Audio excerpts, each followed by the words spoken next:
Corvus Belli have now released the O12 Sectorial Torchlight Brigade Action Pack for Infinity. But who is it for and how are they going to play? In this video we're going to look at the miniature profiles supplied in this action pack, how they work in fire teams and how they, in my opinion, will play on the battlefield.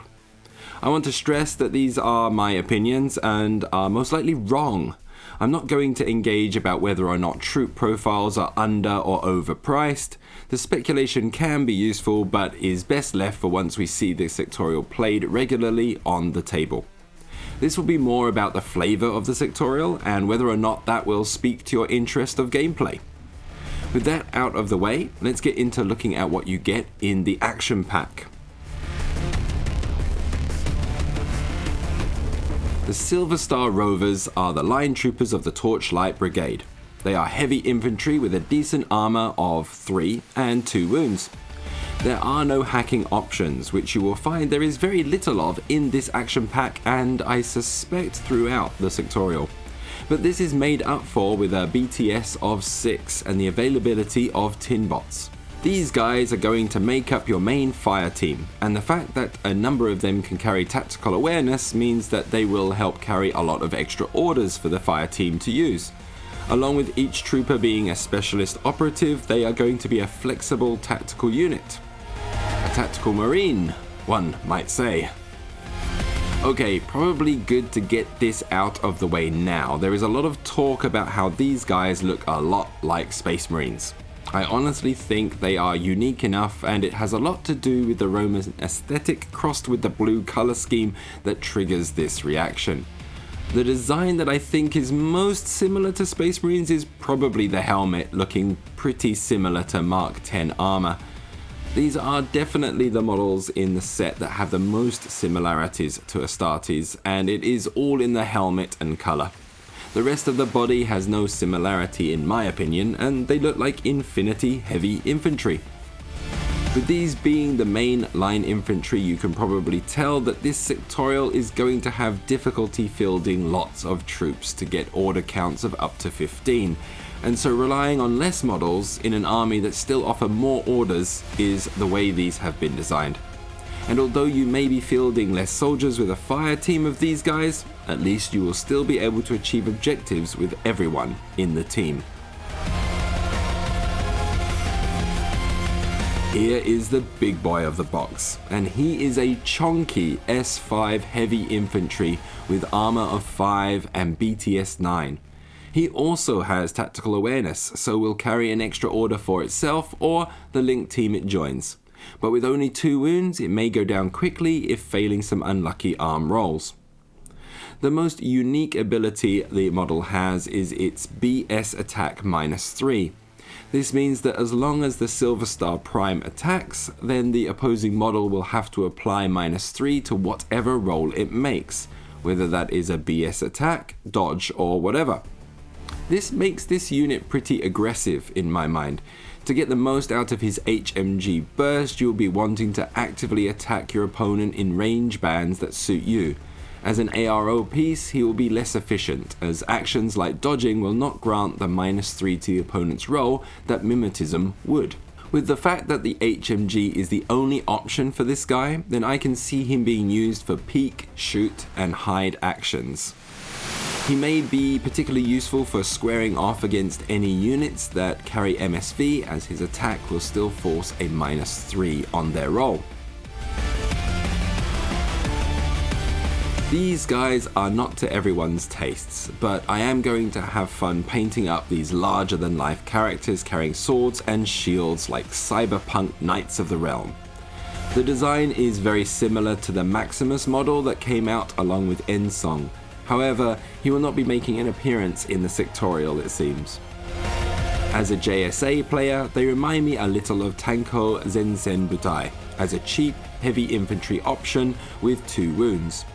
They carry the same armor as the Silver Star Rovers, but with cheaper ranged weapon loadouts, a bog standard ballistical skill of 12, and none of the flexibility of the Rovers. I imagine you will be looking at getting these guys into the face of the enemy and trying to slaughter stuff before their eventual death. With a close combat ability of 22 and martial arts level 2, they're not going to be dominating everything in close combat, but I can imagine these guys plowing through light and medium armored targets with their explosive close combat weapons, forcing 3 saves at a time. At such a cheap cost as well, anything they do manage to kill will quickly pay for themselves, and barring that, they can act as a menacing distraction the more they close on enemy lines.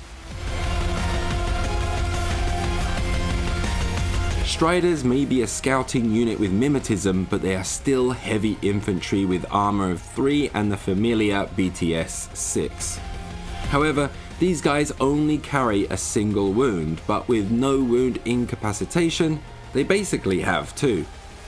The model in the box has a submachine gun that opens up 3 options to take. They all have specialist operative, and with forward deployment make this a useful unit to obtain objectives early in the game.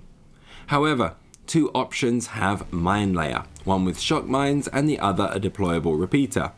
If you are running an army just with this action pack, then the deployable repeater will probably be a poor choice, as there is a real lack of hacking options in the models present here.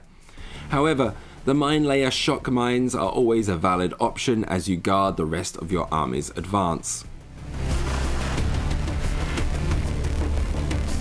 The Yellow Jacket is the combat jump troop of the army and is yet another heavy infantry unit with 1 wound and no wound incapacitation.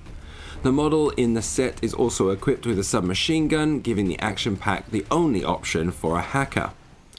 What is interesting is that the hacker does not cost any SWC, yet does not have a killer hacker, but a regular hacking device. And with a willpower of 13, they won't be too bad at hacking either. If you decide to go without the hacker option, then the other submachine gun profile comes with specialist operative again, giving another unit the ability to achieve objectives. The final and only non-heavy infantry unit in the set is the Nimrod. These medium infantry still carry the characteristic BTS 6, but an armor of only 2. They will be a mobile support unit with their multi-terrain and super jump abilities, and the Nimrod from this set carries an AP marksman rifle. Without the specialist operative ability, they will be offering covering lanes where needed, as they will offer up some resistance to approaching troops with their mimetism, decent ballistical skill of 13 and MSV 1, reducing the effectiveness of mimetism and smoke for the enemy. The Rovers and Hellblazers can be teamed up in core fire teams, and with access to lots of tactical awareness, this can make them a very active team while also feeding other units on the battlefield.